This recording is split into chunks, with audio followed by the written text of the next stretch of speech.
Determinants. देखो 11th standard में, आज 11th स्टैंडर्ड का मैथमेटिक्स का, वैसा जनरल मैंने ट्रिग्नोमेट्री वगैरह पढ़ाया था आपको, बट मैथमेटिक्स का मैं डिटर्मिनेंट्स ये चैप्टर स्टार्ट कर रहा हूं।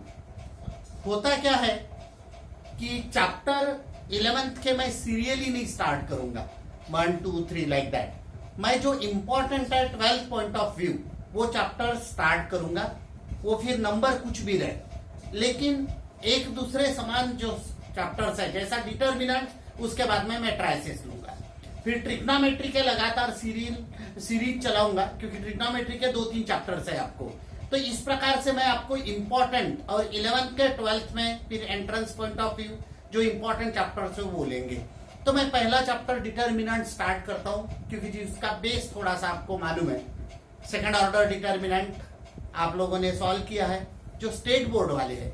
क्रैमर्स रूल सॉल्व किया हुआ है, 2 वेरिएबल वाला, 3 वेरिएबल वाला इस साल और जेई के इसमें भी है, वो करने वाले, बट एक बेसिक थोड़ा सा मालूम है करके मैं डिटर्मिनेंट ये चैप्टर शुरू कर रहा हूं। तो what is determinant? Rectangular arrangement या arrangement of element in 2 vertical lines. तो rectangular arrangement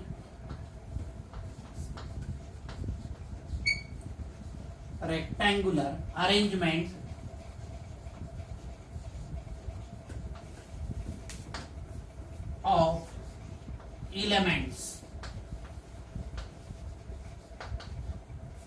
in 2 vertical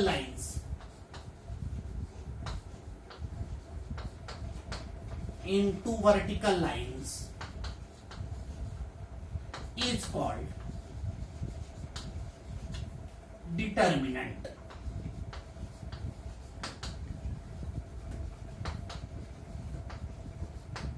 is called determinant. हालांकि ये अप्लाइड डेफिनेशन है, बहुत थ्योरेटिकल जाने की आवश्यकता नहीं है, कोई साइंस का सब्जेक्ट नहीं है, मैथमेटिक्स है। Rectangular arrangement of elements in 2 vertical lines is called determinant.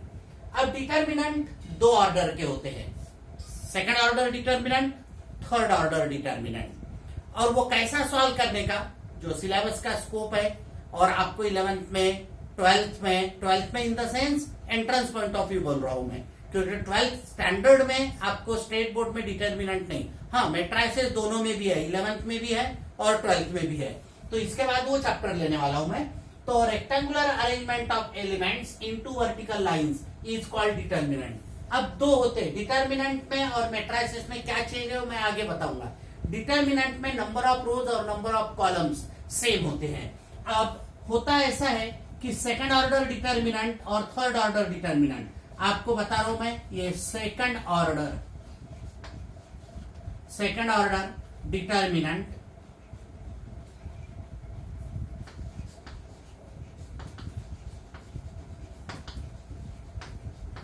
अब इसमें क्या होगा, सेकंड ऑर्डर डिटर्मिनेंट में 2 रोज और 2 कॉलम्स होंगे। डिटर्मिनेंट्स जनरली कैपिटल लेटर से डिनोट करते हैं, जैसा a is equal to 2 vertical lines में मैं यहाँ पे 1 2 माइनस भी ले सकते हैं, -3 5, कोई भी एलिमेंट माइनस प्लस भी ले सकते हैं, तो इसको बोला जाता है सेकंड ऑर्डर डिटर्मिनेंट। ये जो है ये इसका है फर्स्ट रो, ये जो है ये इसका है सेकंड रो, ये जो है ये इसका है फर्स्ट कॉलम,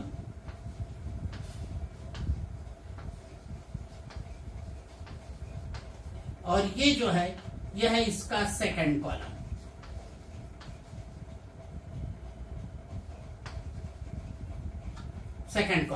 तो फर्स्ट रो सेकंड रो, यानी ऐसा भी बोल सकते हैं first row second row, first column second column, या मैंने ऐसा बताया first row second row, first column second column. तो ये यहाँ पे नंबर ऑफ रोज और नंबर ऑफ कॉलम सेम रहते हैं डिटर्मिनेंट में, ये सेकंड ऑर्डर डिटर्मिनेंट है। Now how to solve this determinant? तो मैं a इज इक्वल टू, अब मैं थर्ड ऑर्डर का भी बता देता हूं आपको, और फिर सॉल्यूशन ऑफ डिटर्मिनेंट बता देता हूं। अब थर्ड ऑर्डर डिटर्मिनेंट यानी ये जो है इसको बोलेंगे आप second order determinant, second order determinant.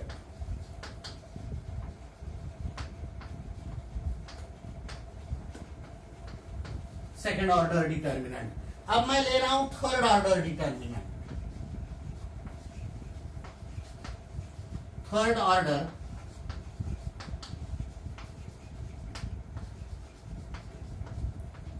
Determinant. अब ये थर्ड ऑर्डर डिटर्मिनेंट क्या होता है? देखो थर्ड ऑर्डर डिटर्मिनेंट, अब सपोज मैं इसको b से डिनोट करता हूं, तो b इज इक्वल टू यहां पे 1 -2 5 3 -3 1 6 2 1 2 लाइक दैट। माइनस प्लस चलता है। अब इसमें देखो आप number of rose number of columns तो सेम रहते हैं डिटर्मिनेंट में, मैंने बताया। अब इसमें ये जो है first row, second row, third row, यानी ये जो है ये इसको बोलेंगे फर्स्ट रो, ये जो है सेकंड रो, ये जो है ये है third row.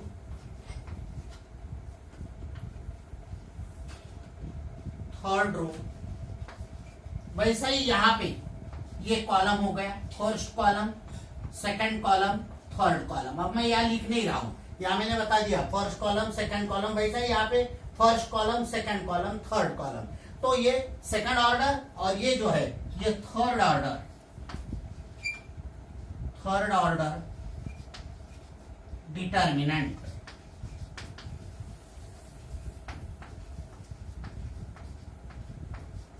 Third order determinant, तो ये आपको ध्यान रहेगा first column second column third column, या फर्स्ट कॉलम सेकंड कॉलम और फर्स्ट रो सेकंड रो, वैसा ही first row second row third row, first column second column third column.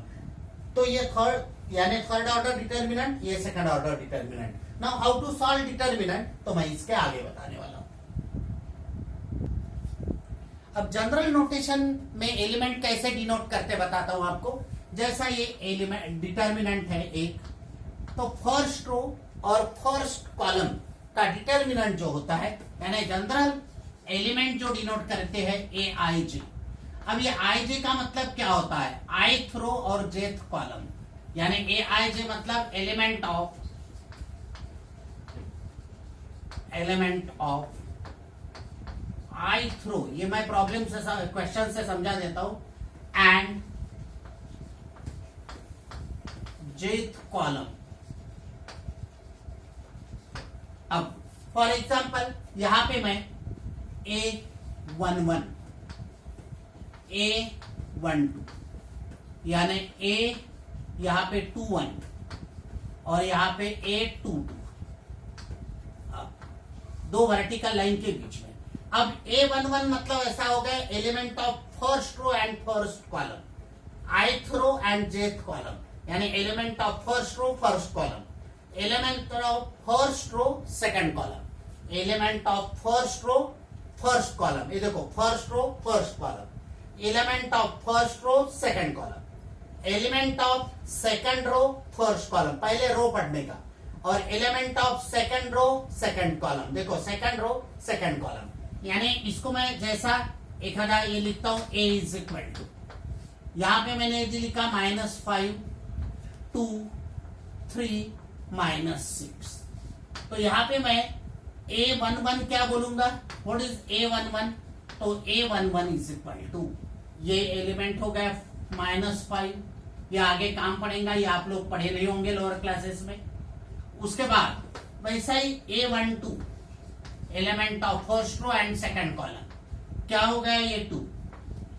वैसा ही element of second row and first column, ये हो गया 3।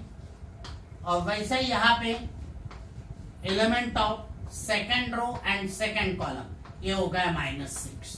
तो ये general notation AIJ, I stand for row and J for stands for column, very important. उसके बाद वैसा ही आपको बताता हूं कि मैं ले रहा हूं थर्ड ऑर्डर का, तो A11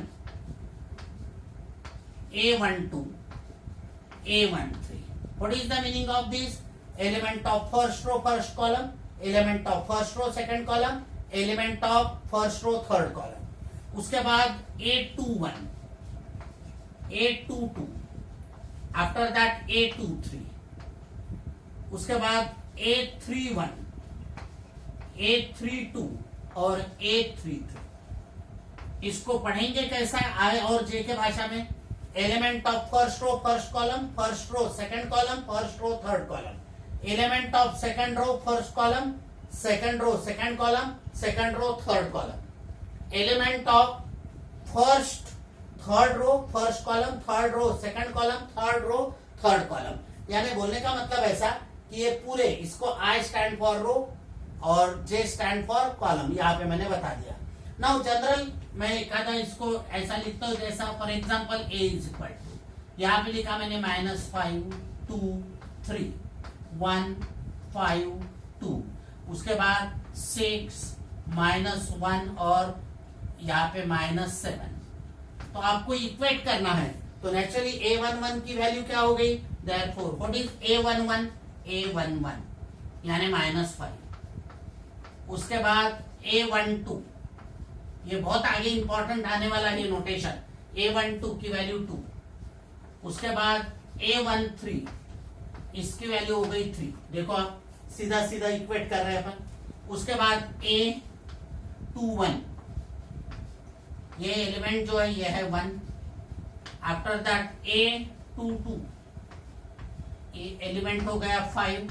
उसके बाद A23, ये हो गया 2, second row and third column का। उसके बाद A31, ये 6 हो गया। उसके बाद A32, ये हो गया -1 और उसके बाद A33, ये हो गया -7। तो इस प्रकार से आपको एलिमेंट कौन से पोजीशन के, ये पहले समझना चाहिए।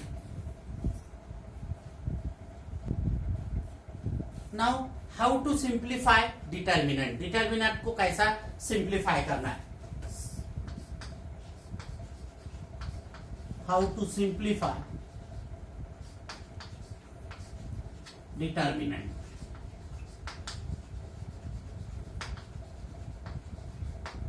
सिंप्लीफाई कैसा करेंगे डिटर्मिनेंट, या सिंप्लीफिकेशन ऑफ डिटर्मिनेंट बोल सकते हैं। जैसा ये डिटर्मिनेंट है 1, ये तो लोअर क्लासेस में पढ़े हैं आप लोग, 2 5, ये लोअर क्लासेस में पढ़े। इसको कैसा सॉल्व करते हैं, let A is equal to, let A is equal to, कोई भी कैपिटल लेटर से डिनोट करेंगे। ऑलरेडी डिनोट किया हुआ है तो कोई टेंशन नहीं है, नहीं तो let A is equal to, यदि डिनोट किया हुआ है तो लेट बोलने की आवश्यकता नहीं। Let A is equal to 1 -5 2 और 5। अब इसको सॉल्व करना है तो आपको ये ऐसा याद रखना है, लाइक दिस। ये मैं मिटा दूंगा जस्ट समझाने के लिए। 1 × 5 5, 1 × 5, बीच में हमेशा माइनस साइन, 2 × -5 2 × -5। ये एरो देखो आप, ऐसा और ऐसा। अभी ये मैं एरो मिटा रहा हूं, जस्ट आपको समझाने के लिए बनाया था। तो दिस इज इक्वल टू क्या होने वाला है, 1 × 5 5। उसके बाद माइनस ऑफ माइनस प्लस, और 2 5 आर 10। तो फाइनल वैल्यू आ गई डिटर्मिनेंट की 50। ये सिंप्लीफिकेशन हो गया, सेकंड ऑर्डर डिटर्मिनेंट। अब थर्ड ऑर्डर डिटर्मिनेंट शायद लोअर क्लासेस में नहीं था, तो मैं बता रहा हूं आपको। ये 1 2 3 -1 5 2 -3 1 और ये 4। ये डिटर्मिनेंट आपको सॉल्व करना है। तो थर्ड ऑर्डर डिटर्मिनेंट के लिए how to solve this one, तो इसको पहले तो डिनोट करता हूं, let A is equal to determinant. Third order solve करना है, पहले डिनोट किया हूं 1 2 3, उसके बाद -1 5 2, उसके बाद 5 1 और -3। Now how to solve this determinant, तो इसके लिए पहले तो क्या करना पड़ता है आपको बताता हूं। अब एक स्टेप में ये लिख रहा हूं, बट इसके आगे मैं ये पहली स्टेप नहीं लिखूंगा, मैं डायरेक्ट लिखूंगा। यानी कैसा, ये 1 × अब ये रो और ये कॉलम छोड़ देने का, इतना डिटर्मिनेंट लिखने का, 5 2 1 और -3। और एक बार बता रहा हूं क्या किया मैंने, 1 × ये एलिमेंट लेने का, ये एलिमेंट लेते समय इसका रो और इसका कॉलम छोड़ देने का, और इतना डिटर्मिनेंट लेने का। बीच में हमेशा माइनस साइन, यहां पे ये 2 लेने का नाम, 2 इंटू। और जब 2 इंटू लेंगे तो ये 2 किस कॉलम में है, ये कॉलम में, तो ये कॉलम छोड़ दिया। किस रो में है, तो ये रो में, तो ये रो छोड़ दिया। किस कॉलम में है, तो ये कॉलम में, तो ये कॉलम, तो ये कॉलम और ये रो छोड़ के एलिमेंट क्या बचे है, -1 5 2 और -3, -1 5 और ये 2 और -3। कॉलम वाइज लिखे, मैंने रो वाइज भी लिख सकता हूं। तो देखो आपको मैंने क्या किया, 1 ये रो ये कॉलम छोड़ दिया, ये उसके बाद 2 के बाद ये रो और ये कॉलम छोड़ दिया, तो -1 2 5 और -3। अब आखिरी में हमेशा पहला प्लस लेने का, दूसरा माइनस, और आखिरी का एलिमेंट हमेशा प्लस लेने का, +3 इंटू डिटर्मिनेंट। अब ये रो में है और ये कॉलम में है, तो ये रो के एलिमेंट कॉलम के एलिमेंट छोड़ देने का, -1 5 -1 5, आफ्टर दैट 5 और 1 5 और 1।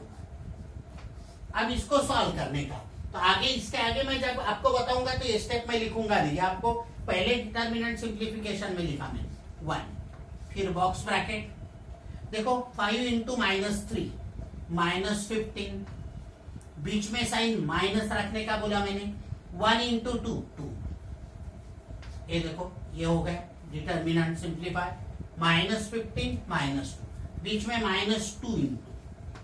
अब इसको -1 -3 +3 हो गया, माइनस ऑफ माइनस प्लस, और 1 इंटू 3 3, बीच में -2 इंटू 5 10, उसके बाद +3 इंटू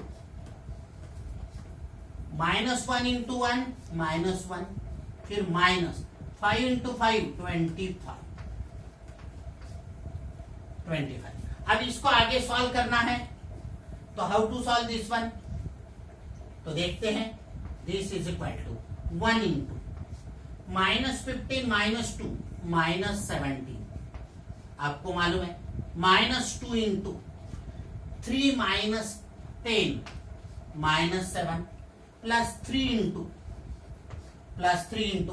-26, -1 और -25 -26। अब इसको मैं यहां पे सॉल्व कर रहा हूं, इज इक्वल, यानी ये डिटर्मिनेंट मैंने ए से डिनोट किया, तो ए इज इक्वल। अब देखो ये -17 और ये -14 -17, ये -14, देखो इससे -17 माइनस नहीं होगा, ये प्लस होगा, क्यों प्लस होगा, माइनस ऑफ माइनस प्लस, ये 14, क्योंकि -2 और -7 इधर मल्टीप्लीकेशन है, उसके बाद plus of minus minus. What is 26 into 3, तो देखो 26 इंटू 3, तो 6 3s are 18, 1 कैरी, और 6 3 2s are 6, 6 and 1 7, और एक बार देखो 26 3s are 78 -78। अब इसको सॉल्व करते हैं, तो a इज इक्वल टू जो भी सिंप्लीफिकेशन आएगा, अब ये आ रहा है -3 और -78 -81। डिटर्मिनेंट की वैल्यू निगेटिव पॉजिटिव कुछ भी आ सकती है, तो डिटर्मिनेंट की वैल्यू ऐसा जरूर नहीं पॉजिटिव आना चाहिए, तो इसका आंसर होगा। तो सेकंड ऑर्डर डिटर्मिनेंट कैसा सॉल्व करने का, थर्ड ऑर्डर डिटर्मिनेंट कैसा सॉल्व करने का, ये थर्ड ऑर्डर डिटर्मिनेंट में मैंने तीनों पॉजिटिव लिया, अभी मैं यहाँ पे निगेटिव लेता हूँ, यहाँ पे पॉजिटिव, फिर यहाँ पे निगेटिव, तो कैसा सॉल्व करने का वो आपको बताने वाला हूं। अभी ये दोनों डिटर्मिनेंट सॉल्व करेंगे, तो उनको डिनोट नहीं किया क्वेश्चन में ए बी, तो डिनोट करेंगे ए बी जैसा, let A is equal determinant 2 -2 5, उसके बाद 0 1 3, एलिमेंट 0 भी हो सकता है, 0 1 3, उसके बाद 3 -1 4। Now how to solve this one, तो a इज इक्वल टू, मैंने बताया था ये पहला एलिमेंट लेने का, बाद में ये रो और ये कॉलम छोड़ के ये डिटर्मिनेंट। अब ये डिटर्मिनेंट न लेते हुए डायरेक्ट सॉल्व करेंगे डिटर्मिनेंट, 1 इंटू 4 4, बीच में साइन माइनस, -1 इंटू 3 -3, तो माइनस ऑफ माइनस +3, समझा? मैंने क्या किया, देखो ये रो और ये कॉलम छोड़ के ये डिटर्मिनेंट, इसके पहले केस में लिया था, लेकिन ये डिटर्मिनेंट अभी मैंने डायरेक्ट सॉल्व किया। 1 इंटू 4 4, बीच में माइनस, और -1 इंटू 3 -3, तो माइनस ऑफ माइनस प्लस। बीच का हमेशा माइनस एलिमेंट लेने का बताया था, लेकिन यहाँ माइनस है करके माइनस ऑफ माइनस प्लस 2 बहुत इंपॉर्टेंट है। बीच में हमेशा माइनस एलिमेंट लेना पड़ता है, लेकिन यहाँ ऑलरेडी माइनस है, तो माइनस ऑफ माइनस प्लस 2 हो गया। अब ये रो और ये कॉलम छोड़ दो। 0 इंटू 4 4, माइनस 3 इंटू 3 9, ये दिया। लास्ट वाला तो हमेशा प्लस ही लेने का, तो ये देखो प्लस लिया मैंने 5 इंटू। अब 0 इंटू -1 0, उसके बाद बीच में माइनस साइन, और यहाँ पे 3 इंटू 1 3। अब इसको सॉल्व करता हूं तो a is equal to 2 into ये क्या हो गया 7 प्लस 2 इंटू ये हो गया -5, उसके बाद प्लस 5 इंटू -3। अब इसको टोटल सिंप्लीफाई करते हैं तो 2 7 जार 14, उसके बाद -10, उसके बाद -15। देखो यहाँ पे मैंने ये 7 लिखा, ये -5 लिखा, ये -3, 2 7 जार 14, 2 -5 -10 मल्टीप्लीकेशन में, और यहाँ -15। तो फाइनली सॉल्व करते हैं तो a इज इक्वल टू क्या हो जाएगा, 14 -10 इज 4, 4 और -15 -11। This is answer of this determinant. Simple है। अब मैं दूसरा सॉल्व कर रहा हूं, तो दूसरे के लिए let b is equal, determinant a से डिनोट करना कोई जरूरी नहीं है, मैं b से डिनोट कर। b इज इक्वल टू 1 2 -3, उसके बाद 1 -2 5, उसके बाद 2 3 0। Now how to solve this one, मैंने बताया पहला एलिमेंट एज इट इज 1, उसके बाद ये रो और ये कॉलम छोड़ दो तो इतना डिटर्मिनेंट। कैसा सॉल्व करना पड़ता है, -2 इंटू 0 0, बीच में -3 इंटू 5 15, बीच का एलिमेंट माइनस लेना पड़ता है। यहां माइनस रहता तो माइनस ऑफ माइनस प्लस होता था, बट प्लस है तो -2 इंटू। अब मैंने बताया ये रो और ये कॉलम छोड़ दो आप, 1 इंटू 0 0, -2 इंटू 5 10, उसके बाद लास्ट में हमेशा प्लस, लेकिन यहाँ -3 है तो प्लस ऑफ माइनस क्या होने वाला है, -3 इंटू। बी केयरफुल, आखिरी में प्लस रहता है पर यहाँ माइनस है तो प्लस ऑफ माइनस -3 इंटू। अब ये रो और ये कॉलम छोड़ देंगे, 1 इंटू 3 3, बीच में माइनस, लेकिन 2 इंटू -2 -4 होता है तो माइनस ऑफ माइनस +4। ये साइन थोड़ा ध्यान रखना पड़ेगा आपको।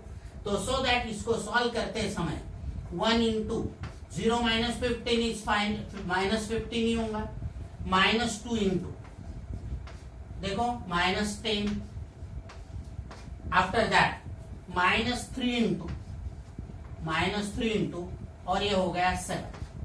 अब इसको सॉल्व करते हैं तो दिस इज इक्वल टू -15, उसके बाद ये हो गया plus minus of minus plus, और ये 20, और उसके बाद -21। सो दैट इसको सॉल्व करते आगे तो ये हो गया -1, ये -1 हो गया, और -15 तो ये हो गया -16। अब ठीक है, मैंने एक एवरेज अंदाज से प्रॉब्लम लिए थे, इसलिए सभी का आंसर नेगेटिव है, बट जरूरी नहीं, नेगेटिव पॉजिटिव ये दोनों आंसर आ सकते हैं। तो यहाँ पे इस प्रकार से मैंने 3 दिए, इसके बाद मैं 2 प्रॉब्लम आपको करने के लिए देता हूं। अभी मैं कुछ होमवर्क प्रॉब्लम्स देता हूं आपको, ट्राई करेंगे। जैसा सिंप्लीफाई, मतलब डिटर्मिनेंट सॉल्व करो। नंबर 1 1 -5 2 3, नंबर 2 1 0 3 -5 2 6, और -1 -2 और यहाँ पे 5, ये सॉल्व करना है। उसके बाद तीसरा 5 5 1 -2 और ये फोर्थ वन जो है यह है 1 0 5 2 -1 3 और 3 1 2। ये प्रॉब्लम आपको सॉल्व करना है। मैं आंसर नहीं बता रहा हूं क्योंकि मैंने डायरेक्ट प्रॉब्लम लिए हुए है, तो आप एक दो बार इसको चेक करना है आपको। तो यहाँ पे मैंने डिटर्मिनेंट स्टार्ट किया, जस्ट पहला पीरियड था तो इंट्रोडक्टरी पीरियड, और ये सिंप्लीफिकेशन तो भी बहुत इंपॉर्टेंट है। तो ये डिटर्मिनेंट आपको अच्छे से ऐसा ही है, बिल्कुल डिफिकल्ट नहीं, पर डिटर्मिनेंट समझा तो मैट्राइसिस समझेगा। और आगे ये चैप्टर बहुत इंपॉर्टेंट है, फिजिक्स में भी वेक्टर चैप्टर में काम आता है। तो मैंने जस्ट स्टार्ट कर दिया मैथ्स का डिटर्मिनेंट, आपको ये प्रॉब्लम करना है और हमेशा की तरह प्रैक्टिस करना है। उसके बाद चैनल को लाइक भी करना है, शेयर भी करना है और साथ में बेल आइकन भी दबाना है। तो ये डिटर्मिनेंट का कल भी कंटिन्यूएशन में मैं दूसरा वीडियो लेक्चर डालने वाला हूं।